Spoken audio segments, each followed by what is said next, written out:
ثانیە ئیجازەم بدە من ئێستا تێمە خزمەتت شتێکم لەبیر چوە قاوەیەک پێدم. ئەم کاتان باش هاوڕێیان بەخێر بێن سەر و سەر چاوم هیوادارم هەمووتان لە خۆشی و شادی دابن هەتاوەکو میوانەکەم دێ پێشەکێکتان پێشکەش دەکەم لەسەر ئەو ڕەوشەی کە لە ئێراندا ئێستا کە هەیە وا دیارە زانیاریە زۆرەکان لە لای میوانەکە من ئیتر میوانەکەم زانیاری زیاترتان پێدا بەڵام ئەوەی کە دیارە ڕێبەری کۆماری ئیسلامی ئێران عەلی خامینەیی کوژراوە 33 بۆمب ویانی 33 تۆن بۆمبا لەسەر ئۆفیسەکەی عەلی خامینەیی ڕێبەری جمهوری ئیسلامی ئێران ڕژێندراوە و بەو شێوەیە عەلی خامینەیی و دار و دەستەکەی وا دیارە بەشی زۆریان لەناو براون بەڵام هەتاوەکو ئێستاش جەنگەکە بەردەوام دەکات دوێنێ لە پەخشێکدا باسم کرد کە ئەمە هەمان سیناریۆی مۆدۆڕۆیە لە ڤەنزوێلا بەڵام بە شێوەیەکی دیکە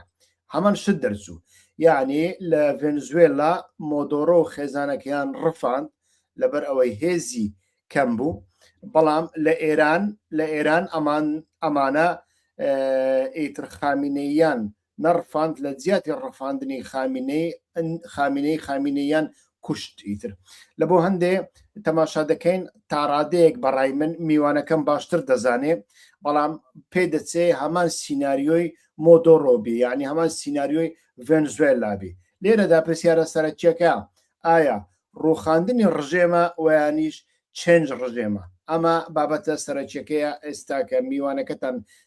پێ دەناسێن و ئیتر بەیەکەوە دەچینە ناو بابەتی گفتوگۆکە کاک سەلاحی عەباسی زۆر بەخێر بێ سەر و سەر چاوم سلااوڕێز کاک هیوا خۆشناو خۆشحاڵم لە خزمەتدام فەرموون زۆر سپاس دەکەم کاکە سەلاح ئیدی ئێستا کە کاکە خەڵکێکی زۆر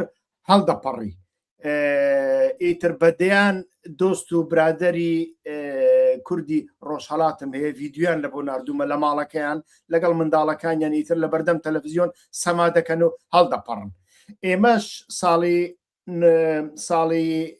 ئیتر 2023 و ئەمانە هەڵپەڕین نۆتویەکیش هەڵپەڕین ئیتر بەڵام لە هەڵپەڕینەکەدا ئەوەی ئێمە دەمان خواست نەبوو یعنی ڕژێمەکە گۆڕا ڕژێمێکی قاتیل خوێن ڕێژگۆڕا بەڵام تەماشامان کرد ئیتر ئەو شتەی لە جیاتیوی هات ئەوە نەبوو کە ئێمە چاوەڕێمان دەکرد شتێکی دیکە بوو ئێستا کە دەمەوێت سەرەتا لەوە پرسیار بکەم ئێمە بینیمان کە خامینەیی کوژرا لەگەڵ خامینەی چێ کوژراوە تکایە زانیاریەکان بە بینەران بدە و ئەمە چ کاریگەریەکی دەبێت وە لە کۆتاییدا وەڵامی ئەو پرسیارم بدەوە ئەوە ڕژێم چێنجە ویانیش ڕژێم فێڵدا یعنی ڕووخاندنی ڕژێمە ویانیش گۆڕنی ڕژێمە فەرموو هەڵێ سەرەتا ڕێز و سلااو دیسان کاک هیوا زۆر سپاس بۆ بانکێشنەکەتان ئەوەی ڕاستی بێ ئەوەی کە ئێستا ڕوودەدات ئێمە دەکرێ بڵێن سیناریۆی جیۆپۆلیتیکی مەسەلەن ئەمریکا یان ئیسرائیل پێکەوە یان جیاوازەکانیان چییە ئەمانە سیناریۆیان هەیە بۆ ڕۆژهەڵاتی ناوەڕاست لەلایەکی دیکە سیناریۆیەک هەیە دموکراسی خوازی شۆڕژ ناڕزایەتی شەقام لە ناوخۆی ئێران ژنان گەنجان ئەمە سیناریۆیەکی دیکەیە کە پەیوەندی بە جیۆپۆلیتیکەوە نییە پەیوەندی بە ئەو مافە ناوخۆیانەوە هەیە کە تاڕادەیەکی زۆر زەوت کراون و پێشێل کراون ئەم دوو سیناریۆیە دیارە لەوانەیە ینی ئاجیندایەک پێک بێنن کە هاریکاری یەکتر بکەن یان کاراسانی بکەن بێگومان کوژرانی خامنەیی کاراسانیە بۆ سیناریۆی لاوازبوونی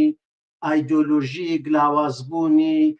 بڵێن میلیتاریزم لاوازبوونی ئەو میراتە ئیسلامە سیاسیەی کە تا ئێستا لە ئێران حکمی کردووە بۆ ماوەی 47 ساڵ ئێستا 47 ساڵ و چەند ڕۆژێکە یان 47 ساڵ و چەند حوتویەکە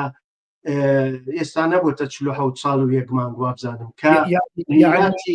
یعنی ئێمە مناڵ بووینە کە کامانە هاتوونەتە سەردەسەڵات. بەڵێ بەڵێ ئەمە لەو کاتێوە ئیسلامی سیاسی شیعە لە ئێران حکمی کردووە کە پێناسەی ئیسلامی ڕادیکاڵ تونداژۆ لە هەموو بەشەکاندا پێناسەی دژایەتیکردنە لەگەڵ کولتور و تەقالید و عورف و عادەتی خەڵک، واتە ترادیشنەکانی خەڵک زۆربەی جارەکان ئیسلامی سیاسی قبول ناکا. بۆ نمونە کۆماری ئیسلامی بەدەیان ساڵ لەگەڵ نەورۆز و چوارشەمبە سووری و لەگەڵ عورف و عادەتی خەڵک لە پەیوەندی کۆمەڵایەتەکاندا لە جلوبەرێکدا لە زۆر شتدا دژایەتی هەبوو. لە حاڵێکیدا ئیسلامی بڵین نۆرمال یان ئیسلامی کولتوری ئەو دژایەتیەی نەبوو و بەشێک بوو لە عورف و عادەت و کولتوری کە لە کۆمەلگادا هەبوو. بەڵام ئەو باسە بگذەرێن چون ئێستا لەوانەیە پەیوەندی ڕاستە خۆی نەبێ، بینە سەر ئەو مەسەلەی ژئۆپۆلیتیکەکە هەروەکو خۆت باست کرد ڕاستەوخۆ پەیوەندی هەیە بە ئەوەی کە لە ڤێنزوێلا ڕوویداواتە هاتووینە سەردەمێکەوە هەم شەڕەکان گۆڕاون لە ڕوانگەی ئیمپریالیزمی ئەمریکاوە کە خەریکە بەرەو نەوعێک ئەمریکا پێش هەمووان یان ئەمریکا ئەووەڵ یان ئەمریکا بەرژەوەندی ئەمریکایە لە سەروی هەموو بەرژەوەندێکە خەریکە دەڕوات و هەم ئەمە لەلایەن هەندێک فەیلسوفی سیاسیەوە وەکو قۆناغی کۆنسێرواتیزمی ناسیۆنالیستی پێناسەکراوە. واتە ئێستا مەسەلەی ژئۆپۆلیتیک و مەسەلەی جیهانی چەند جەمسەری و مەسەلەی سیستمی بڵین بەرەی شەرق و بەرەی ڕۆژاوە و بەرەی کاپیتالیزم و بەرەی پوتین و چین لە ڕوانگەی ئەو لێکۆڵەرانەوە اعتیباری لە دەست داوە، ئیتر مانایەشی نەماوە، چونکە ئەوەی کە هەیە هەم لە چین هەم لە رووسیا و هەم لە سیاسەتی دۆناڵد ترامپ و بەشێک لە حیزبە ڕاستۆژ ئاژۆکان حیزبە توندە ڕاستەکان مەسەلەی ناسیۆنالیزمە. ئەو ناسیۆنالیزمە دەیتوانی بەرەو ڕادیکالیزمێکی ڕاست بڕوایان بەرەو نەوعێکی تر، بەڵام ڕۆیشتۆ بەرەو ڕادیکالیزمی کۆنسێرواتیڤ. کۆنسێرواتیزم لەگەڵ ڕادیکالیزم لە ڕاستیدا یەک ناگرێتەوە، بەڵام چۆن لێرەدا یەکی گرتوتەوە بەو شێوەیە کە بۆ نمونە لە سیاسەتی دۆناڵد ترامپدا دەیبینین، واتە لە هێندێک شوێندا زۆر ڕادیکال دەجوڵێتەوە. ئەو کارانەی ئەو کردی لە ڕۆژهەڵاتی ناوەڕاست نە بە بایدێن دەکرا، نە بە ئۆباما دەکرا، نە بە سیستمی لیبرالی بڵێم لیبرال دموکراسیەکی کە ئۆباما و بایدێن و کلینتۆن و ئەوانە نوێنەرایەتی بوون. تا ڕادەیەک دەکرێت بڵێ نێوەکانەکان و جۆرج بوش بوشەکان باوکو و کوڕ ئەمانە دایانتوانی لەم کارانە بکەن. کارەکە ئەوەیە کە لێرەدا مەسەلەی لیبرالیزم، مەسەلەی بڵین مافی مرۆڤ، مەسەلەی دموکراسی هیچیان گرنگایەتیان نییە، نەکەر گرنگایەتیان نییە، بەڵکو شایانی ئەوە نین سیاست بچێت لەم ڕێبازانە خۆی لەم ڕێبازانەدا نیشاندا، بەڵکو سیاست دەبێ و دوای ژئۆپۆلیتیک بکەوێ و دوای گەورەکردن و فراوانکردنی سەرچاوە و بنکەکانی ئابووری، بۆ نمونە مەنابعی نەوت. ئێستا یەکەم کاری کە دۆناڵد ترامپ کردی لەگەڵ ڤێنزوێلا هەروە خۆت زۆر باش ئاگاداری گرێبەستی نەوتی بوو و ئەوە بوو کە گرێبەستەکان لەگەڵ چین بەشێکیان هەڵبوەشێنەوە و بێتە ڕیزی ئەو وڵاتانەوە کە سوودی ئابوورەکەی لە ئەمریکادا دەمێنێتەوە. دۆناڵد ترامپ وەکو لە دکتۆرینی مۆنڕۆدا هاتووە ئەڵێ ڕۆژئاوایان واتە لاتین ئەمریکا و ئەمریکای شمالی و باشوور پەیوەندیان بە ویلایەتە یەکگرتووەکانی ئەمریکاوە هەیەوە دەبێ هاوتەریت بن لەگەڵ بەرژەوەندیەکانی ویلایەتە یەکگرتووەکان، واتە پێی دەڵێن نیمکورەی ڕۆژاوا، نیمکورەی غەربی جیهان. ئەمە سیاسەتی ترامپە کە پێشتر لە دکتۆرینی مۆنڕۆدا قەرنی 19دا هەبووە، بۆتە هۆی سەرهەڵدانی ناسیۆنالیستی لە ئەمریکای لاتین. بۆلیواریزم خۆی بەشێکە لە وڵامدانەوە بەوەی واتە وڵاتانی ئەمریکای لاتین دەبێت سەربەخۆیی سیاسی، ئابووری، نیزامی خۆیان لە ئەمریکای شیمالی واتە لە ویلایەتە یەکگرتووەکان بەدەست بێن و بپارێزن. ئەمە یعنی بولیوار خۆی سیمون بولیوار کەسایەتێک بوو لە هێندێک ڕۆ وەکو جەمال عەبدولناسر و مصەدیق و بە دوای ئەوەدا بوو سەربەخۆی سیاسی. بەڵێ ئێستا ئەم سیاسەتی دکتۆرینی مۆنڕۆ هاتۆتە ڕۆژهەڵاتی ناوەڕاست، هاتۆتە ئێران و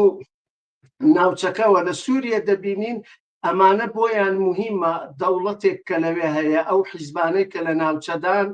وەکو هێزی بە وەکالەت بۆ ئەمریکا بجوڵێنەوە، جا ئیسلامی سیاسی بن، ئیخوان بن، یعنی دژی دموکراسی بن، دژی مافی مرۆڤ بن، دژی ژن بن. ئەمە زۆر گرنگ نییە لە لای ئەو سیستەمەی ئەوەی کە دۆناڵد ترامپ پێشکەشی دەکات. بۆیە مادۆڕایان ڕفاند بۆ ئەوەی کە جێنشینەکەی هەڕەشە لە جێنشینەکەی بکەن و بیترسێنن، بڵێن ئەو کارەی ئەو نەیکرد تۆ بیکە، و ئەویش بەڕاستی ترسا، چون پێیان وت پەیامیان بۆ نات مادۆڕۆمان ڕفاند، بەڵام تۆ لەوانەیە بکوژین نەشت ڕفێنین، ینی ئەو شانسەشت نەدەینێ. بۆیە هاتن هەموو عەقدێکیان کرد و ئیتر لە چینیان دوور خستەوە، لە ئێرانیان دوور خستەوە، ژئۆ ئیستراتیژیک ینی لە ڕووی ژئۆپۆلیتیکی سیاسەتی ناوچەیی و جیهانیەوە شوێن و پێگەی ڤێنزوێلایان گۆڕی. ئێستا دەیان هەوێ عینیشت لەگەڵ کۆماری ئیسلامی بکەن، یعنی بەبێەوەی کە سیستەم بڕوخێنن، بەبێەوەی کە حکوومەت خەرجی هەیە، تێچووی هەیە، ئەمانە هیچی بکەن لە ژێر هەڕەشەدا، لە ژێر گوشاردا. ئەوانەی کە دوای خامنەیی دێن، ئەمانە دۆناڵد ترامپ جاری پێشێ وتی ئێمە شوێنی خامنەییمان دەزانی، بەڵام نەمان هێشت ئیسرائیل بیکوژێ لە شەڕی 12 ڕۆژە، ئێمە ڕێگامان بە ئیسرائیل ندا. بۆ چونکە پێیان وا بوو شۆکێک لەو شەڕەدا دروست دەکەن، خامنەیی دەترسێ، وادار بە سازان دەبێت و پێویست ناکایی تر بڵین ئێران بخەنە بەردەم ئاڵوگۆڕی گەورەوە. بەڵام ئێستا ئێران پس لە بەردەم ئاڵوگۆڕی پەیوەندی لەگەڵ ئەمریکا و چین و رووسیا و ڕۆژاوا و ڕۆژهەڵات یان شەرق و غەربدا نییە، بەڵکو لەوەدایە کە ئەو شتانە لە پەیوەندی لەگەڵ جوڵانەوەیکی ناوخۆییدا چۆن ببیندرن، چونکە هیچ دوور نییە کە ئەم ئاڵوگۆڕە بەو شێوەیە کە دۆناڵد ترامپ دەیهەوێ لە ڕێگای جانشینەکانیەوە، لە ڕێگای لاریجانی و بەشێک لە سوپاوە بەو ئاقارەدا نەڕوە. لەوانەیە هێزێکی توندڕەوی ئیسلامی تر و تونتر بێتە سەرکار ئیتر بۆ ماوەیەک. لێرە ڕاد دەگرم ئەو هێزە ناسیۆنالیزمە تونڕەوای دێتە سەردەسەڵات بە احتیمالی زۆر تونڕەوێکی ئاینیش دەبێت، هەروەکەوەی لە سووریا بینیمان. ئەمە ڕێگا لە بەردەم ئەوە ناکاتەوە کۆیلایەتی بۆ کەندا و ئیسرائیل ئەمریکا، بەڵام تند و تۆڵی و دیکتاتۆریەت بۆ خەڵکانی ئێران. بەڵێ ئەمە مەسەلەی فەیلدەستەیت دێتە گۆڕێواتە ئێران ئەگەر نەتوانێت کرانەوەی ئابووری و سیاسی تاقیب بکاتەوە بەرەو نۆرمال بوون بڕوات لە پەیوەندی ئابووری و سیاسەکانیدا، خەریکە بەرەو ئاوسانێکی ئابووری هاوشێوەی ڤێنزوێلا دەچێت، ینی بەرەو ئەو شتەی دەچێت کە سەدام حوسێن لە 1991ەوە تووشی بوو تا 2003 کە لەوێدا نەوت لە بەرامبەر خواردندا. ینی ئێران ئەگەر بەرەو ئیسلامێکی ڕادیکالتر بچێت، بنبەستێکی ئابووری و سیاسی ڕوودەدا زۆر خراپتر و ناکرێتەوە. واتە ئەو بڵین ئەو بنبەستە زۆر بڵین گوشاری ئابووری و زەخت و زۆر ساز دەکات بۆ خەڵکەکە، ئەو ناڕزایەتی کۆمەڵایەتە فراوانتر دەبنەوە. بەڵام ڕێگای ڕیفۆرم ئەوەیە کە ئێرانێکی بڵین کە بەزاهیر ینی وەکو میراتی پینۆشەی لێدێ. ئێستا کە ئێمە باسی میراتەکان بکەین، ئەگەر مەجالە بێت دووسێ دەقە من باسی ئەوە بکەم. بەر لەوەی باسی میراتەکان بکەین لە ڕووی دەستوریەوە حەزەکەم ئەوە بزانم ئێستا کە ڕێبەر کوژرا چه جێگای ڕێبەر دەگرێتەوە؟ ئێستا شورای ڕێبەری جێگای دەگرێتەوە، کەسێکی دیکە وەکو ڕێبەر هەڵدەگرێت لە ڕوانگەی قانونی کۆماری ئیسلامی ئێراندا دەبێت چه جێگای ڕێبەر بگرێتەوە؟ کاک سەلاح. بەڵێ ئێستا باسەکە ئەوەیە ڕێبەری کاریزماتیک تەواو، یعنی لە ئێران کۆتایی پێ مەرجع تەواو بوو، کۆتایی پێ مەرجعی تەقلید کۆتایی پێهات. لەوانەیە کەسێک وەکو ڕێبەر هەڵبژێرن، بەڵام ڕێبەرێکی بێدەسەڵات، ینی ڕێبەرێک نابێت وەکو خامنەیی. خامنەیی بۆچی نەکوشتیان؟ چونکە تا ئەو مابا یعنی لە ناو ئێراندا ئەو دەنگانەی کە خوازیاری سازان بوون، خوازیاری بڵین پێکهاتن بوون، خوازیاری تەسلیم بوون لە پرۆژەی ئەتۆمیدا زۆر زیاتر بوون لەو دەنگانەی کە خوازیاری مقاومە و بەرهەڵست و خۆڕاگری و پێداگری لەسەر بڵین لەسەر ئارمان و لەسەر دروشمەکانی شۆڕش و شۆڕژگێریەتی ئیسلامی بوون. بۆچی لایەنی دووهەم ینی ئەو لایەنەی کە خوازیاری سازش بوو شکستی دەخوارد پەیتا لە سیاسەتی ئێراندا، چونکە مەرجەعێک هەبوو بە ناوی خامنەیی، ئەو مەرجە هەموو ڕێگایەکی بەست بوو. ئێستا شۆڕایەکی لاریجانی وتویەتی کە شۆڕای ڕێبەری دروست دەکەن. لەو شۆڕا ڕێبەرێدا لەوانەیە هەموو بە یەک ئەندازە دەسەڵاتیان نەبێ، بەڵام هیچ کامیان نابێتە دەسەڵاتی ڕەها. ینی دەبێ ڕێبەرێک هەڵبژێرنوانە؟ بەڵێ ینی ئەمانە بەڵێ هەڵدەبژێنن. دوایە لەوانەیە ئاڵوگۆڕ لە هەڵبژاردن، ئاڵوگۆڕ لە سیستمی پارلەمان، ئەوانە وردە ئەو لە شیلی ئەگە بەراوردی بکەین ئەو شتە ڕووی داواتە داوایان لە پینۆشە کرد، وتیان تۆ دیارە نەکوژرا، محاکمەش نەکرا، چونکە چەند جار گرتیان لە ئیسپانیا لە ئینگلیز قەرار بوو محاکمە بکرێ، بەڵام ئەو دەوڵەتانە لە ژێر زەختی دەوڵەتی شیلیدا ئازادیان دەکرد. ینی ئەوە گرینگە بزانین کە دەوڵەت گۆڕا بوو، بەڵام دەوڵەتێکی کە دوای پینۆشە هاتە سەرکار ئێستا نێوی ڕئیس جەمهورەکەم لەبیر نێوی لۆن ئان بوو شتێکی ئاوا بوو، نەیان دەوێرا پینۆشە محاکمە بکەن و نە، چونکە پێگەی کۆمەڵایەتی هەبوو، پێگەیەکی نیزامی و سیاسی هەبوو و بەشێک لە نوخبەکان لە ناو سیستمی سیاسی شیلیدا لە ڕووی ئابوووریەوە لە ڕووی سیاسیەوە وەفادار بوون و دەستیان هەبوو لە جینایەت و لە ینی لە کوشتار و لە دزین و لە زۆر شتدا پەروەندە و دۆسیەیان هەبوو، حاضر نەبوون دەستبەرداری پینۆشە بوون. بۆیە پینۆشە وتی باشە من کە خۆم دەسەڵاتتان تەفیز بکەم، چ مەرجێک هەیە چم لێ دەکەن؟ وتیان تۆ وەکو ئەندامی سێنا کۆنگرا و وەکو ئەندامێکی بەرزی دیکەی شۆڕای ڕێبەرایەتی دێڵینەوە، یعنی بەشێک لە ڕێبەرایەتی شیلی بوو تا مرد. یعنی ئەمە زۆر دەرسێکی گرینگە، چونکە ئەوان وتیان ئێمە لەگەڵ لایەنگرانی پینۆشە چ بکەین؟ شەڕ دروست بکەین، لەگەڵ میراتی پینۆشە چ بکەین؟ باشتر ئەوەیە دەسەڵاتیان لێ بستێنین، بەڵام ئەمنیەتیان پێ بدەین، واتە دەسەڵاتیان لێ دەستێنین، دەسەڵات دەخەینە دەست هێزی دژی پینۆشەیان، هێزی بێلایەن لە بەرامبەر میراتی پینۆشەدا، بەڵام چیەکەین؟ بەڵام بڵین ئەمنیەت، ینی ماڵ و سامانیان گارانتی دەکەین کە لایەنگرانی پینۆشە ماڵ و سامانیان پارێزراوە. ئیتر پینۆشە دەوڵەتەکەی پشتیوانی بوو، هاتەوە زۆر بە ڕێز و احتیرامەوە مرد لە تەمەنی 90 ساڵیدا یان 91 ساڵیدا لە شیلی، کە مردیش ئیتر ناشتنێکی زۆر بەڕێز، ینی بە سەدان هەزار کەس لە لایەنگرەکانی بەشداری ئەم مرۆڤ کوژە بوون کە دەیان هەزار کەسی کوشت بوو، دایان ینی وێرانێکی زۆری لە وڵاتەکەی لە ڕووی مرۆڤ دۆستیەوە، لە ڕووی بڵین مافی مرۆڤەوە. ئەگینا خۆی ئیدعای ئەوەی هەبوو کە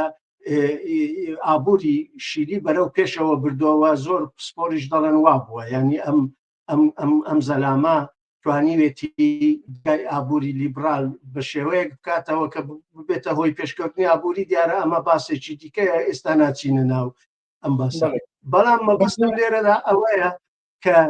گارانتی ئەمنی گیان و سامان و پاراستنی ڕێز و حرمەت بۆ ڕێبەرایەتی پێشوو،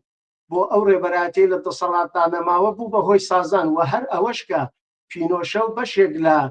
لە لایەنگرەکانی لە پۆستەکانی خۆیاندا هێشترانەوە بوو بەهۆی ئەوەی کە دوای مردنی پینۆشە شەڕ و ناکۆچێکی گەورە ساز نەبێت لە شیلیدا. دژی ینی سوسیال دموکرات چەند جار هاتنە سەرکار، جاری پێشوو هەڵبژاردن کرا لایەنگرێکی پینۆشە هاتەوە سەرکار، یعنی میراتەکە تا ئەو ڕادەیە بەهێز بوو.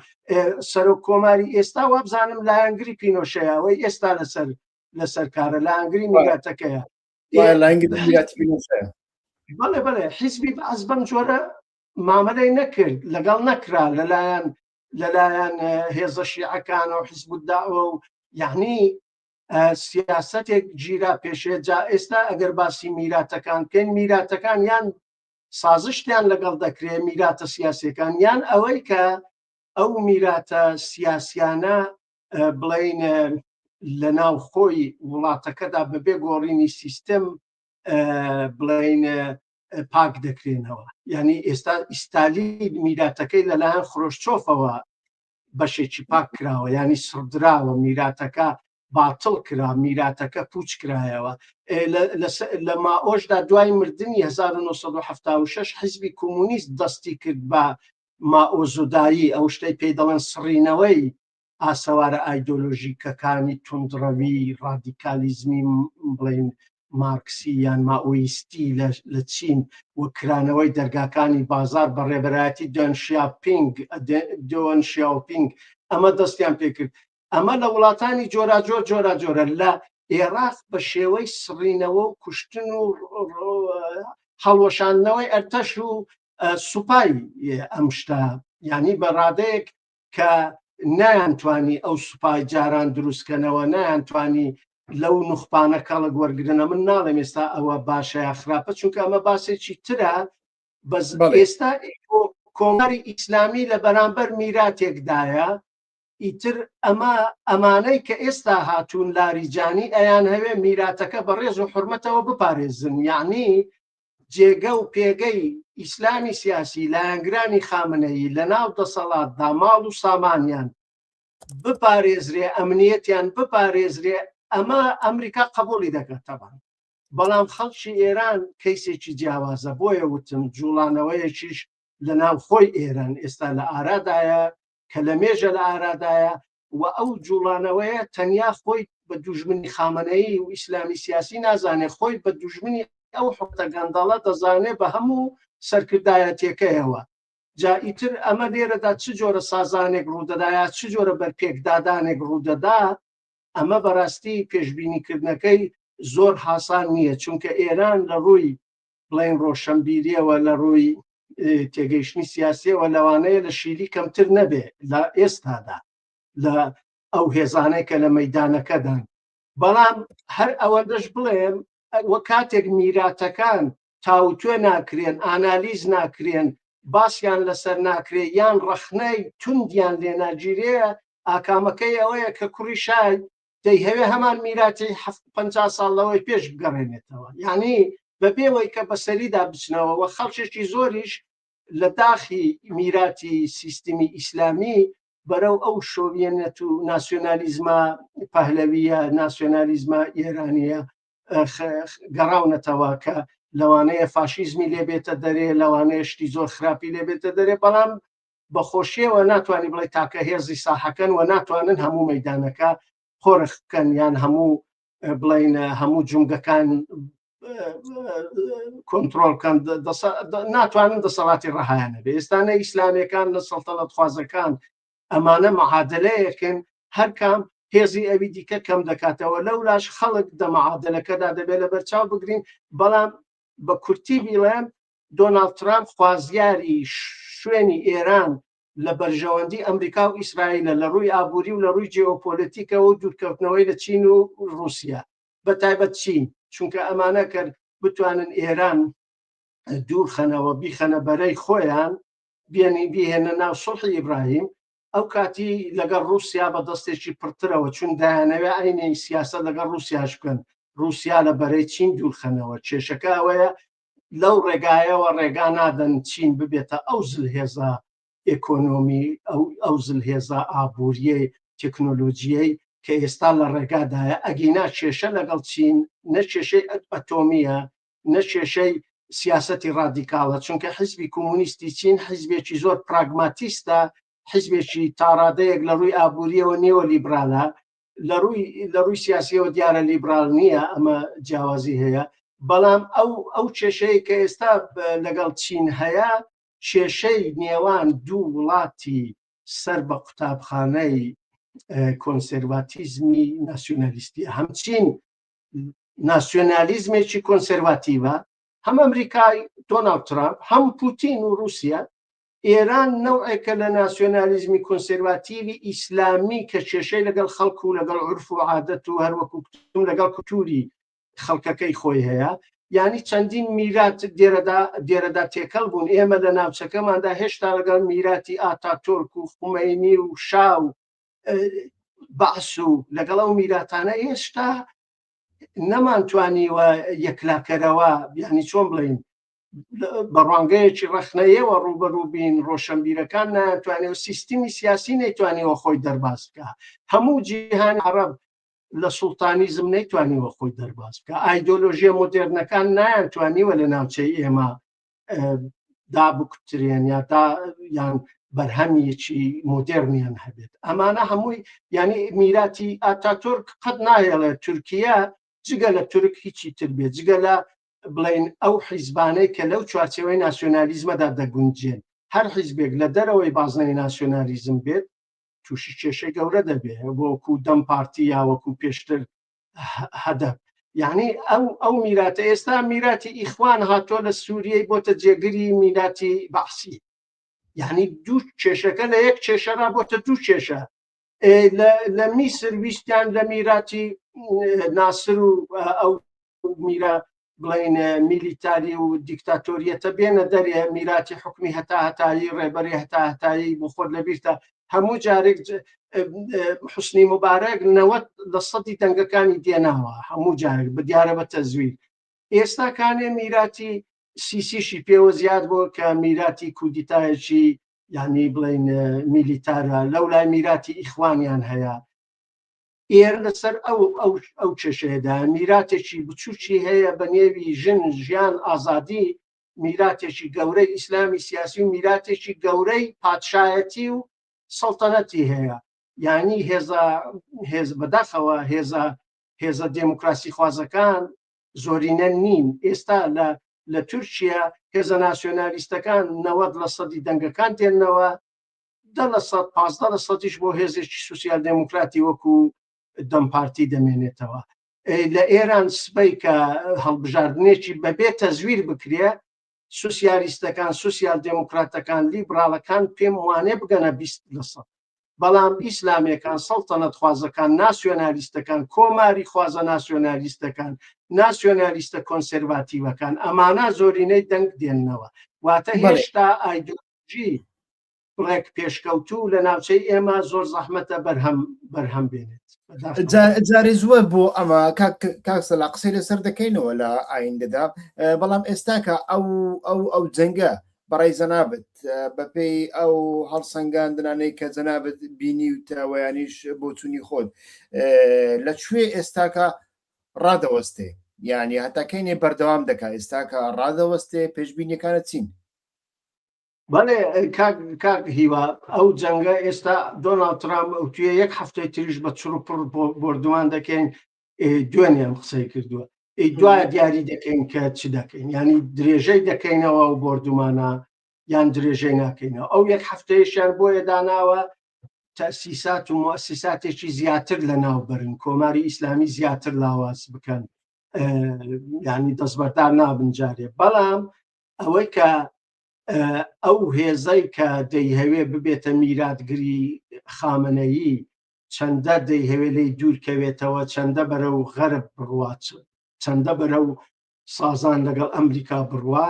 دیسانیش کەیسی ئێران لە کەیسی ڤێنزوێلا دژوارتر و سەختترە. هەواتە ئەگەر سەربازانی ئێران ئێنقلابیان کرد، دەسەڵاتیان گرتە دەست، ئەو کاتە چی ڕۆدا؟ ئەمە پەیوەندی بەوە هەیە کام بەش بیکە. ئێستا مامۆستا سوپای پاسداران و ئەرتەشی ئێران یەک دەنجیان تێدا نییە. ئێستا سوپای پاسداران هێزی ڕادیکاڵی ئەوەی پێی دەڵێن ئاخر زەمانی، ینی هێزی خۆکوش، هێزی ئینتیحاری تێدا هەیە، هێزی مەعامەلەگەری بڵێن نیئۆلیبرالی کە بە دوای مامەلە و ئابووردایە، هێزێکی خۆشگوزەرانە، هێزێکی دژی شەڕە، ینی حەز لە شەڕ ناکە، حەز لە بەرژەوەندی ئابوووریەکانی خۆی دەکا. لە نێویاندا زۆرە، لە نێو فەرماندەکانیاندا، نەک لە خوارەوەدا. لە خوارەوەشدا هێزی وایان هەیە کە لەگەڵ خەڵکە زۆرتر و دژی ئەو وەزعەیە ینی خەڵکانی ئایدۆلۆژیک و سەر بە خامنەیشیان تێدایە. ئەمە کام دەنگ دێرەدا سەر دەکەوێ بۆ داهاتووی ئێران. بۆیە وتم بەشێکی زۆریان دایانەوێت خۆیان بگونجێنن لەگەڵ مەسەلەی ترامپ و شۆڕشی ژنجیان ئازادی و ئەو شۆڕشەی کە مانگونی دوومان پێش کراوە دەیان هەزار کەس کوژرا تێیدا. ینی ئەو ڕێگا ساختکردنەوەیە. بەڵام وا دیارە ئەو شۆڕایی کە لاریجانی خەریکە بە چەشنێک سەرپەرشتی دەکا بە دوای ئەوەدایە کە گوزارێک یان تێپەڕبوونێک یان تێپەڕاندنێکی هێوەر بەرەو ئەمریکا و ئەوە بکرێ. ینی دوورکەوتنەوەی ئێران لە چین و لە رووسیا و ئاشبوونەوەی لەگەڵ ئیسرائیل هەرچەند هاتنە ناو پەیمانی ئیبراهیم جارێ زۆر زوویە. بەسەکە ئەوەی جێگا و پێگەی ئێران چۆن بێتەوە کەلیمە بڵێم جێگە و پێگەی ئێران لە جوگرافیای سیاسی ناوچەدا دایانەوێت بگۆڕن. ئەوە ویستی ئەوروپا و ئەمریکایە. تاڕادەیەک پێما بەسەر دەکەون وای بۆ دەچم کاکی وەلا هەمان کەندا یعنی ئەو دەسەڵاتی ئێستا کە ئەمریکا بەڕێوە دەبا و ترامپ یعنی چاوێکی زۆریان لە مەسەلەی وزەیە. یعنی ئێران وڵاتی وزەیە لە نەوت وڵاتی سێم لە غاز لە دوای رووسیا وڵاتی دووەم دێ. ئەمە زۆر زۆر زۆر زۆر زۆر زۆر گرنگە، هەم لە بۆ ئەوروپا گرنگە، هەم لە بۆ ئەمریکا زۆر زۆر گرنگە. یعنی ڕنگ بێ ئیتر ئابلۆقە نەخەنە سەرچین، بەڵام کاتێک بە تەنیا فرۆشتنی پترۆل لە چوارچێوەی نرخەکانی ئۆپیک بفرۆشنە چین، ئیتر ئەمە زەرێکی زۆر گەورەیە لە بۆ چین. چونکە ئەو ئابلۆقەی کە چکە چەند ساڵە ئەمریکا دایناوە لەسەر ئێران ئەمە بە تەواوەتی لە بەرژەوەندی چینە، نەوتی هەرزان دەکرێت لە ئەمریکادا. و ئیتر پوتینیش بە ئەوە خەریکە، بە ئۆکرانیا خەریکە، ئۆکرانیا بە هیچ ناگۆڕێتەوە، هیچی لە دەست نایە، جیۆپۆلیتیک بە تەواوەتی دەگۆڕدرێ. بابینە سەر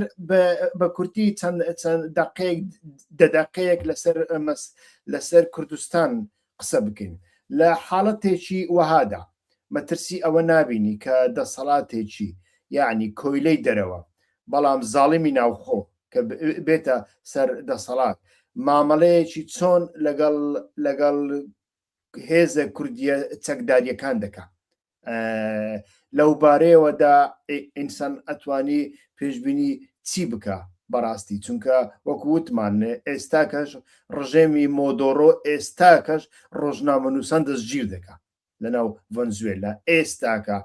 لایەنگرانی مافی مرۆڤ لە سەردەمی مۆدۆڕۆ زیاتر لە ژێر گوشاردانا. ئەمە زانیارینە، ینی ڕۆژانە ڕێکخراوەکانی مافی مرۆڤ باسی دەکەن. ئەمنیستی ئینتەرناشنال، هیومەن ڕایتس وۆچ، من راپۆرتەکانیان ڕۆژانە تاقیب دەکەم. بەڕاستی هیچ شتێک نەگۆڕاوە، خراپتر بووە، چونکە دەترسێ ڕژێمەکە لەوەی کە خەڵکەکە ڕادیکالتر ببێ، جەسارەتیان وەرگرتە بێت لەو هەڵمەتەی کە ئەمریکا کردیە سەریان. و ئێستاکە ئێمە ئەتوانین پێشبینی ئەوە بکەین کە لە ئێرانیش ڕوو بدا. لەو حاڵەتەدا ئیتر کوردەکان ڕوبەڕووی چی دەبنەوە و چی بکەن باشە بۆ ئەوەی لەو یعنی لەو چی پێدەنێن لەو قاڵبە ڕزگاریان ببێت کە پێشتر زیاتر پشتیان بە چەک بەستووە و باوەڕیان بە کلاشینکۆفێک هێنایەوە. ئێمە بینیمان ئەو پشت بەستنە بە چەک و کلاشینکۆف و تونێل و یعنی پارادیگمی عەسکەری لە تورکیاش کوردەکان شکستیان خوارد، لە ڕۆژ ئاوا شکستمان خوارد، لە باشوور بەخۆ لە سەردەمی ڕێفراندۆمدا بینیمان چ شکستێکمان خوارد. پێشبینی جەنابەت چێ لە بۆ ئەوە دەدەقەیەک با لەسەرەوە قسە بکەین. زۆر باشە کاک هیوا، پرسیارێکی گرنگدا ڕاستە کرد. سپاس بۆ ڕوونکردنەوەکەشت. ئەوەی ڕاستی بێ من داوێ پێشەوەی کە بگەمە سەر و پرسیارە یەک دوو دەقە باسی یەک مۆزوع تریش بکەم، بەڵام دێمە سەر پرسیارەکە. باسەکە ئەوەیە بۆ ئەوەی کە ڕێگا و شوێنی ئێران لە ڕووی ئابوووریەوە بگۆڕێن دوای دەستپێکردنی شەڕی ئۆکراین پرۆژەیەک هەبوو بۆەوەی کە گازی رووسیا گازی ئێران جێگای گازی رووسیا بگرێتەوە. ئەم پرۆژەیە ئەوروپیەکان پێشکەشیان کرد بۆ ئێران نەک هەڕەتی کردەوە بەڵکو دەستی کرد بە ناردنی پەهباد و درۆن و ئەو چەک و شۆڵی لە جۆراجۆر پشتیوانی ئابووری میزانی هەموو میلیتەر لە پوتین و لە رووسیا یعنی ئەم پرۆژەیە پوچەڵ کرایەوە لە حاڵێکیدا لە ڕووی ئابووریەوە زۆر بە قازانجی ینی بە قازانجی هەر کۆماری ئیسلامی بوو هەم بەڵام ئێران نەیدەویست لەو مەعادلەیەدا پێشی گازی رووسی بگرێ یان ببێتە بەربەست لە بەرامبەر سەرکەوتنی پوتیندا بەڵکو بوو بە هاوکاری ئێستا لەو باسە بوو دەرێن چینە سەر ئەو مەسەلەی کە دۆناڵد ترامپ هەروەک خۆت دەزانی بە دوای ئەوەدایە کە لە وڵاتانی جۆراجۆر ئێستا لە ئەمریکاشدا ئەوە دەکات لە سیاسەتی ناوخۆ دەرەوەدا لە هەموو شوێنێک پیاوی خۆی دادەنیە باوەڕی بە دام و دەستگا و بە موەسیسات نییە باوەڕی بە شخصی خۆی هەیە خۆشی وەکو سوڵتان بێ دەکات ئەمە بەڵام تا 3 ساڵی ترە ئیترەمە ئەمریکایە ینی ئەم 3 ساڵی دیکە هەمیش من ئانالیزێکی CNN ئینتەرناشناڵم خوێندەوە کە ئەڵێتن لە ئانالیزەکەدا ئەڵێ پنتاگۆن ئەو گۆڕانکاریە ڕادیکاڵانەی کە پێویستە بە دەستێکی پیس ئەنجام بدرێن چونکە هەموو دەستێک ناتوانین جەنابەت باس کرد گوتت ئەوەی ئێستا کە ترامپ دەیکا نەتەنیاهو دەیکا لە سەردەمی بایدن و ئۆباما نەدەکرا ئەویش وا دەڵێ لە ئانالیزەکەدا ئەڵێ دەبێت دەستێکی پیسی ئەمریکا گۆڕانکاریی زۆر ڕادیکاڵ لە جیهاندا لە ڕۆژهەڵات ناوەڕاست بکە هەموو کارە پیسەکانی پێ دەکەن و دوای ئەوە ناچارن لای ببن چونکە ئەڵێ ئێستاکە ترامپ دەیەوێ پنتاگۆن بەیعی پێ بدا ئەڵێ ئەمەش لە دابوو نەریتی ئەمریکیدا نییە کە پنتاگۆن بەیعەت بە سەرۆک کۆمار بدا ئەڵێ لەو ماوەیەدا شەڕە گەورەکەی نێوان سەرفەرمانداری پنتاگۆن و کۆشکی سپی لەسەر ئەوە نەبوو کە کەینێ لە ئێران بدرێ و چۆن لە ئێران بدرێ بەڵکو لەسەر ئەوە بوو ترامپ دەیەوێت کاتی قسەیەک دەکا سەرفەرماندارێکی پنتاگۆن لە بەرامبەریدا قسەی لەگەڵ نەکە یان گفتوگۆی لەگەڵ نەکە هەر گفتوگۆشی لەگەڵ نەکە بە تەنیا سەری خۆی بەهەژێنێ و بڵێ بەڵێ فەرو بەردەوام بکە ئەمە زۆر گرنگە ئەوەم ئەرز دەکردی ئەوەی کە ئەو بە دوای والی ژاندەرما نوێنەر کەی خوددا پیاوی خۆی ینی پیاوی بڵین بەکرێکی لاو بەڵێ هێزی بە وەکالەت بە دوای ئەمەدا ئێستا بۆ خۆ باشتر دەزانی ئەلشەرع یان بڵین جەولانی کراوەتە هێزی بە وەکالەت وەکو پیاوی خۆیان لە دیمیشقدانەوە و چاوەڕوانێکەشیان هەر ئەوەیە سبەی شەڕی لوبنان یا حیزب الله یان شیعەیان بۆ بکات یان ئاجینداکانیان بۆ جێبەجێ بکات ئێستا کە ئێران لاواز دەکەن ئەگەر بەرەی پێ بگۆڕن ئێران من پێم وایە وردە دەچێ بەرەو ئەو ڕێگایە ینی ئەمەی کە بە قازانجی ئێرانە لە ڕووی ئابوووریەوە لە ڕووی سیاسیەوە ئەوەیە کە بەرەی چین و رووسیا بەجێ بێڵێ ئەمە جیالەوەی کە ترامپ چی دەوێیان ئەوروپا چ داواکارێکی هەیە چوون بەرەی بڵێن کوورەی باکوور و پوتین و ئەوە بە مەعنای داخرانێکی زیاترە بە مەعنای ئینزیوای یان بڵێن تەریگمانەوەی ئابووریەکی گەورەتر و زیاترە زۆر معنای هەیە ئەم سیاسەتی بەرەو شەرق من هەر لاوەڵەوە وتومە کە ئەم سیاسەتی بەرەو شەرق نەوعێک هۆویەت خوازیە ئێستا دەڵێن ناسیۆنالیزمێکی کۆنسێرواتیڤە داخراوە دژی دموکراسیە دژی دام و دەستگاکانە هیچ کەس لە چین لە ئەنگری دام و دەستگاکان نیە یەک حیزب هەیە یەک دام و دەستگا هەیە لە پوتینیش دژی هەموو دام و دەستگایەکە لە ڕۆژنامەوانیەوە بگرە تا دەنجی ئازاد و بیرروڕادەربڕین و هەمووی ئەو شتانە بەڵام کە دێنەوە سەر باسی میراتەکانمان کرد چ میراتێک پێشی دموکراسی دەگرێت بۆچی لە مزگەوتەکانی تورکیا خەڵک دوعا دەکەن کە شەرع سەر بکەوێ بەسەر کورددا بەسەر قەسەدەدا بەسەر خۆسەری دموکراتیکدا ئەمە کورد یان هێزەکانی دموکراسی خواست تا لەمە تێنەگەن کێشەکان چارەسەر نابن ئێستا ئێمە لە ئێران ئەگەر ڕزا پەهلەوی کوڕی پەهلەوی بێتەوە یەکەم کاری سەرکوتکردنی هەموو کەمایەتەکانە ینی ئەمە ئاجیندای یەکەمەتی ئێرانێکی یەکپارچە ئێرانێکی سانترالیست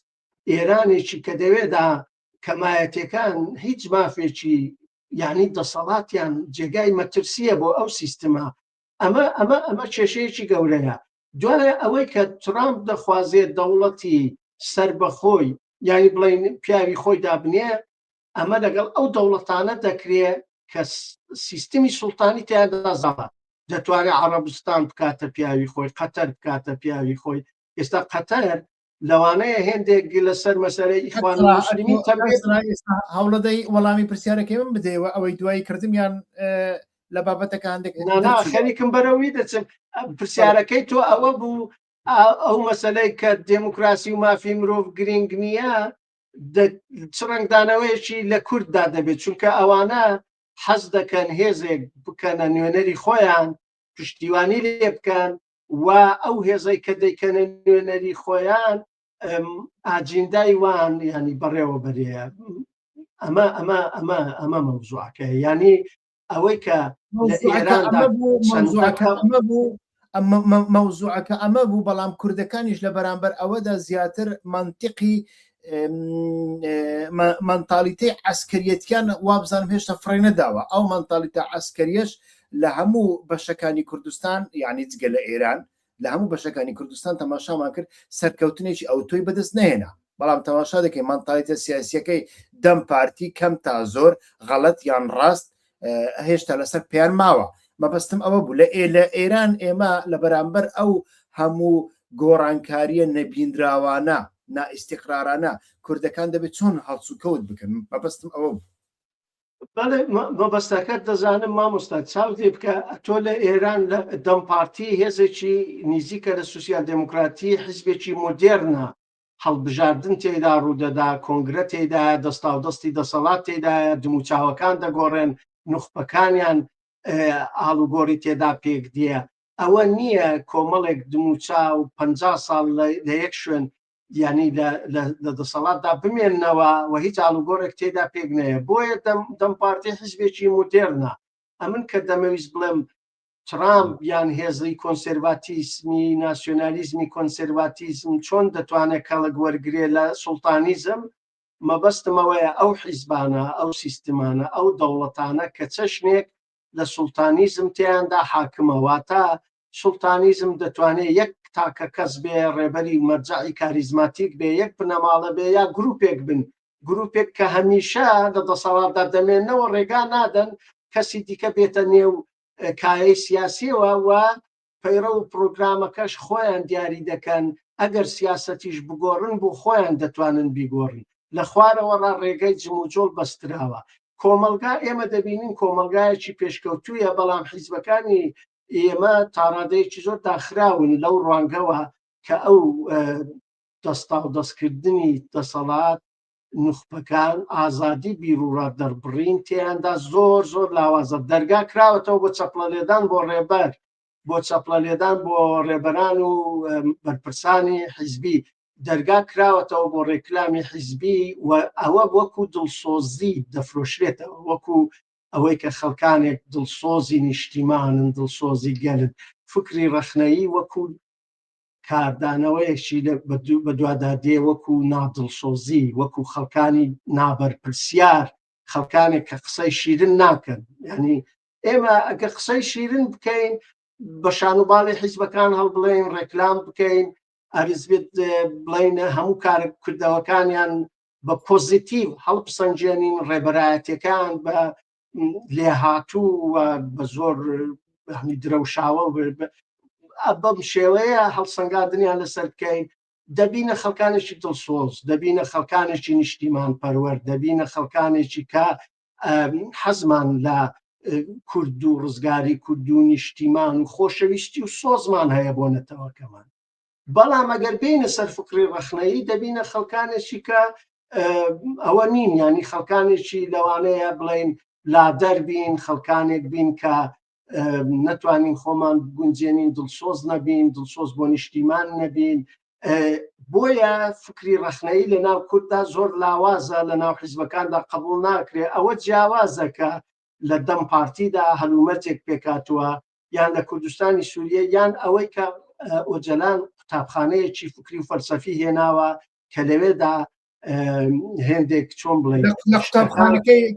کاک سەلاح ببوورە بەس لە قوتابخانەکەی ئۆجلانیشدا نابینم یعنی لەگەڵ ڕێزم لە بۆ ئۆجلان بەڵام مەبەستم ئەوێ قوتابخانەکەی ئەو قوتابخانەیە نییە کە لە بواری تۆلێرانسەوە دەیبینین یعنی یەک لە ڕەخنەهەرە گەورەکان لەسەر سیستەمی ڕۆژئاوا بینیمان کە ئەوە نییە کە ئێمە ئێستاکە باسی بکەین لە ناو دەم پارتی جیاوازە مامۆستا قسەکە دەبڵم نانە قسەکەم قسەیەک تێ فەرموو بێک دەقە دەمەوێت بۆچوونەکە دەوڵەمەند بکەم ینی ئەوەی دەم پارتی بەڕای من هەندێک پەیوەندی بۆەیە کە دەم پارتی هەدەب دەب ئەمانە پێشووتر لە چینی ناوەڕاستەوە هاتوونە یعنی ئەمە زۆر جیاوازە لەوەی کە لە چینی ناوەڕاستەوە لە ناو سیاسەتی سڤیلدا تۆ هاتووی سیاسەتی شۆڕژگەری عسکەری تا ڕادەیەکی زۆر ئەکرێ کاریگەریت لێ نەکە نەتوانێت هەموو شتەکانت فلتەر بکە بەڵام ئەمە لە ڕۆژئاوادا بەڕاستی کە من زۆر لە نزیکەوە ئاگدارم و چەندین بەڵگەم هەیە بەڵگەم لەناو کۆمپیوتەرەکەمدا لەناو جیرفاندایە بەڕای من ئەم تۆلێرانسە لەوێش نییە یعنی لەوێشدا کەسانێکی ڕەخنەگر ناخرێنە نەخراونەتە ناو سیستەم بەردەوام بە چاوی گوماناوی وەکو هێتیم سەیریان کراوە وەکو نەزان سەیریان کراوە کە ناتوان وەکو جەنابەت گوتت جێ خۆت بکەیەوە و بەڕای من ئەمە تاڕادێک پەیوەندی بۆەوە نییە پارادیگمەیەکە ئی ئۆجەلانە ئی حەسەن نەسڕۆڵایە ئی قاسملۆیە ئی ماڵی بارزانانی پەیوەندی بۆ هەڵومەرجە عەسکەریەوە هەیە بەڕای من کە شەڕ لە هەر جێگایەک هەبێ شۆڕش لە هەر جێگایەک هەبێ لەوێدا ئەو جۆرە بۆچوونانە دەبن یعنی بەڕای من یعنی ئەگەر ئەمە لەگەڵ دەم پارتیش بینینە بەری یەکتر کە یەک سەیوانی ئەیدۆلۆژی نوێنەرایەتیان دەکا بەڕای من زیاتر ئەمە دەبینەوە ئەمەش معقولترە فەرمون بەردەوام کە گیانە لەگەڵ تاڕادەیەکی زۆر بەس ئەوەی کە جیاوازەکە دێرەدایە ئێمە حیزبی مدرن ناتوانین بڵین ئەگەر کۆمەلگا دواکەوتوو بوو حیزبی مدرن پێش نایە جیاوازی نێوان پارتی و بڵین خۆسەری دموکراتیک یان سیستمی باشوور و ڕۆژاوا من دەوەدا دەبینم کە لە ڕۆژاوا ئیدۆلۆژی جێگای سوڵتانیزمی گرتەوە لە سوڵتانیزم تێرمێکی زۆر گەورەیە بۆ ڕۆژهەڵاتی ناوەڕاست کە زۆر شت ڕوون دەکاتەوە واتە مەرجع یعنی سیستمی هەیئەتی ینی سیستمی خزمایەتی ینی سیستمی عەشیرەیی ینی سیستمی بیرروباوەڕی هاوشێوە ئەمە خامنەی مەرجع بوو یعنی خامنەی جیاوازی لەگەڵ بڵین ئەو پادشایانەی دەوڵەتانی عەرەبی و سوڵتانەکان لەوەیدا بوو شیعە بوو لەوەشدا بوو کە ئیسلامی تند بوو لە هێندێک لەو بەڵام خودی سیستمی دەسەڵاتەکەی هەرەوە بوو کە خۆی خەڵکی دابنێ خۆی هەڵبژاردن قبول نەکات تەرجمەی کوردستانیەوە بە دوو دەقەتەکەیە کاتەکەمان تاوە بەڵێ لە کوردستانی ژێمە ئەو سیستمی مەرجع هەمان هەیە یعنی حیزبەکان بوونە حیزبی بنەماڵەیە ئەوە یەکێتی ئەوە پارتی ئەمانە ئێستا حیزبی بنەماڵن حیزبی سیاسی بەو معنایە کە دەستاودەستی دەسەڵات یان دەستاودەستی ئاڵوگۆڕی بیرروڕالیان خەڵکان و خوێنی تازەی فکری بێتە ناوی یان ڕەخنە و مناقشە ئازادی بیرروڕات دەبڕین تێیدا ڕوودا ئەمە داخراوە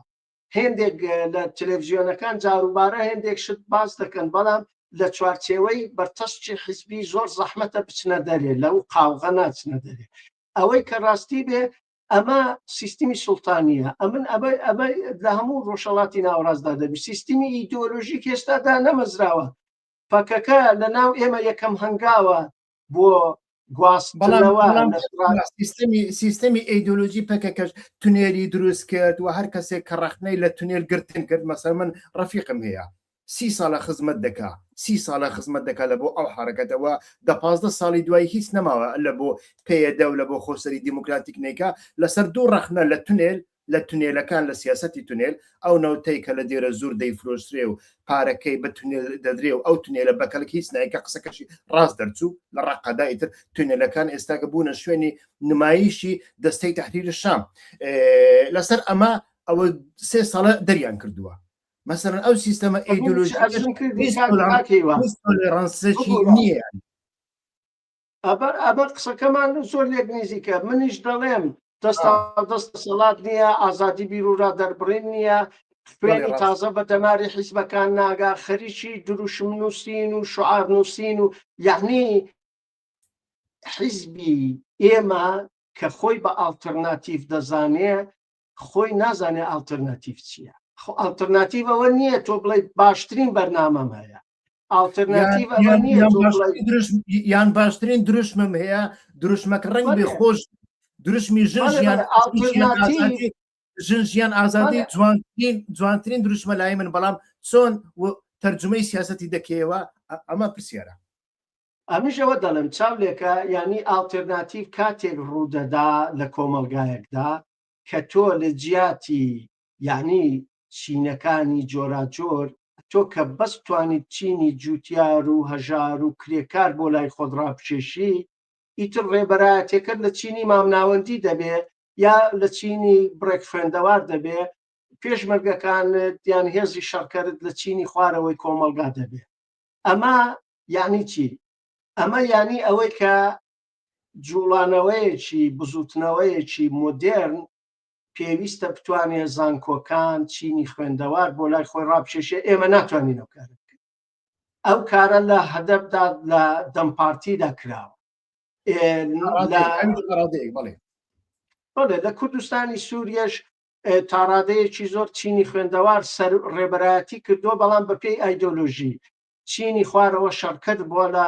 لە مەیداندا بڵین چینی لە کوردستانی باشوور عینیشت لە حیزبی دموکرات و کۆمەڵە و هێزەکانی تریشدا عینیشت ئەمە یعنی چی یعنی ئەوەی کە ئێمە خۆمان پێ ئالتەرناتیڤە لە حاڵێکیدا ناتوانین زانکۆ لە ئێران بۆ لای خۆمان ڕاپشێشین ئەمە یعنی ئێمە ئالتەرناتیڤ نین تۆ کە بەس بتوانی چینی خوارەوە بۆ لای خۆت ڕاپشێشی بە مەعنای ئەوەیە کە تۆ ناتوانی وێژمان گفتمان دیسکۆرسێکی سیاسی بەرهەم بێنی چونکە چینی خوارەوە ناتوانێت ئەو کارە بکە ئەمە هیچ بێڕێزیەک بە چینی خوارەوە نییە باس لەسەر ئەوەیە ئەو مۆدێرنەیە یان ئەو بڵین پێشکەوتنی فکری و فەلسەفی ئایدۆلۆژیک پەیوەندی بەوەوە هەیە کە ئەو چینای خوێندەوار و زانکۆ دەچێتە کام پشت هێزی سیاسی ئێستا لە ئێران چونکە ئالتەرناتیڤ نییە نیوەی زانکۆ چۆتەوە پشت ڕزا پەهلەوی ئەمە کارەساتە ینی ئەتۆ نەتوانیوە ئالتەرناتیڤ دروست بکەی نەتوانیوە بۆشایی فکری پڕ بکەیەوە و ئەو هێزانەی کە دەتوانن ئەو کارە بکەن معنای چییە؟ معنای ئەوەیە کە ئەوانە دەبێت خوێندەوارێکی زۆر لەسەرەوەیانە بێ ینی چۆن پێ ئەمە کە دەڵێن لە وڵاتانی ئێمەدا چەند نەوع سوسیالیزم هەیە چەند نەوع ئایدۆلۆژی هەیە ئەم ئایدۆلۆژیانە چۆنن ئێمە سوسیالیزممان هەیە لە کرێکاردا هەیە لە دوکانداردا هەیە داواکاری سوسیالیستی هەیە بەبێ ئەوەی کە بزانێ سوسیالیزم چییە ینی خەڵکانێکی بە میلیۆنها خەڵکمان هەیە کە لە ژێر هەژاریدان زەحمەت و چۆرەوەریان هەیە لە ژیانیاندا ئەمانە نازانن سوسیالیزم چییە بەڵام داواکاریەکانیان سوسیالیستیە لەو لای زانکۆمان هەیە مامۆستای زانکۆمان هەیە کتێبی سوسیالیستی دەنووسێ کتێب لەسەر ئایدۆلۆژی دەنووسێ ئەمە بەرهەمهێنەرە لەو لاش حیزبمان هەیە لە ڕووی فکریەوە زۆر هەژارە بەس دەڵێ من ڕێبەراتی هەمان دەکەم یعنی تۆ دەبێت پێشدا گوێ لە زانکۆ بگری گوێ لە مامۆستایانی زانکۆ بگری بزانی بەرهەمی فکری وان چییە نەک خۆت دروشم بنووسی بڵێ من ئالتەرناتیڤ ئالتەرناتیڤ دەبێت لە ڕووی فکریەوە ئالتەرناتیڤ بێ قورسایی فکری هەبێ قورسایی فەلسەفی هەبێ ئەو قورسایە فەلسەفی فکری ئێستا من کە باسی حیزبی سیاسی دەکەم هەموو حیزبە چەپەکانی ئێران بۆ نمونە ڕاهی کارگەر فەدایی ئەکسەریە دەویدی ئەمانە بەرهەمی فکریان نییە یەک کتێبیان نییە یەک تیۆریان نییە بەس کۆمەڵێک ڕاگەیاندراویان بڵاو کردوێتەوە لەو 40 ساڵەدا کۆمەڵێک وتاری بڵین کلێشەی چۆن بڵێم ڕیکلامی حیزبیان نووسیوە کۆمەڵێک بۆڵتۆنیان بڵاو کردوتەوە بەڵام فکر جێگای بۆشە فەلسەفە جێگای چونکە ئەڵێ ئێمە ڕێبەری سوسیالیزمین لە ئێراندا نەک مامۆستایانی زانکۆ نەک بەرهەمهێنەرانی فکر نەک ئەوانەی کتێبیان نووسیوە احتیکاری فکر بەڵێ فکرەکان وەرنەگرتووە تۆ دەبێت فکرەکە وەرگری بیرڕاکە وەرگری ئەگینا ئەچی لە پشت دروشم سەنگەر دەگری لە پشت دروشم سەنگەر دەگری ئەڵێ من لە هەموو لایەک پێشکەوتوترم بەبێەوەی کە بزانی مارکس چی وتووە بەبێەوەی کە لە مارکسیزم تێبگەی بەبێەوەی کە لە لیبرالیزم تێبگەی بەبێەوەی کە لە فەلسەفەی جیهانی مۆدرن تێبگەی ئەم فەلسەفەیە من دەڵێم تەنیا ئەو بەشەی سوسیالیزم لە ئێراندا کە هێزی فکری و ڕێتۆریک و هێزی فەلسەفی هەیە بەرهەمهێنەران و زانکۆکانن و مامۆستایانی زانکۆن حیزبی سیاسی فارس ئەو توانایانەی نییە جان کاتێکمان تاو دەبێت کایە ئایا باشە من هەرەوەندە دەڵێم ینی بەرهەمهێنانی فکری لەکوێیە لە زانکۆیە بەرهەمهێنەرانی فکری چێن بەشی زۆریان مامۆستایانی زانکۆن حیزب دەبێت گوێ لە چێ بگرێ دەبێت گوێ لە کادیری حیزبی بگرێ یان گوێ لە مامۆستایانی زانکۆ بگرێ ئەمە پرسیارە ئاواڵە دێڵمەوە ینی حیزب دەبێت گوێ لە چێ بگرێت دەستەکانت خۆش بێ زۆر زۆر سپاس کاک سەلاح کە تاوەکو ئێستا کاتی خۆت تەرخان کرد ئەوە نزیکەی سعاتێک کە قسە دەکەین پێم وابێ بەڕای بینەرانیشەوە بەرنامەیەکی سەرنجڕاکێش و شتی جیاوازی تێدا بوو ئیتر لەسەر ئەو پرسە لەگەڵ میوانەکانی دیکەمدا ئەمڕۆ ئێوارە سبەینێ بەردەوام دەکەین و هیوادارین ئەوەی کە لە عراق ڕوویدا ئەوەی لە کوردستانی باشوور ڕوویدا ببێتە ئەزمونێکی زۆر زۆر باش لە بۆ ڕۆژهەڵات لە بۆ دیموکراتی خوازانی هەموو ئێران بە هیوای ڕۆژێکی زۆر زۆر ڕۆژانی زۆر زۆر شاد و بەختەوەر و سەربەرزی لە بۆ گەلانی ئێران و بە تایبەتیش گەلی کوردستان لە ڕۆژهەڵاتدا زۆر زۆر سپاس کاک سەلاح کە تاوەکو ئێستا میوان زۆر سپاس بۆ دەرفەتە ئیتر هیوادارم کەڵکی هەبوو بێت زۆر زۆر سپاس بەخێر بێەوە هاوڕێیان زۆر زۆر سپاس بۆ ئێوەش تکایە لایفەکانمان ڤیددیۆکانمان شێر بکەن لە بۆ دەست و هاوڕێیانتان بنێرن چونکە لە کاتژمێرەکانی ئایندا بەردەوام دەبین لەسەر ئەم بابەتانە لە ڕوانگەیەکەوە قسە دەکەین کە ڕنگ بێ هەندێک حیزب و گروپی ئیدئۆلۆژیک نەتوانن باسی لێوە بکەن هەر بژین کاتێکی خۆش ڕۆژێکی خۆش سلااو ڕێز ڕێز و سلااو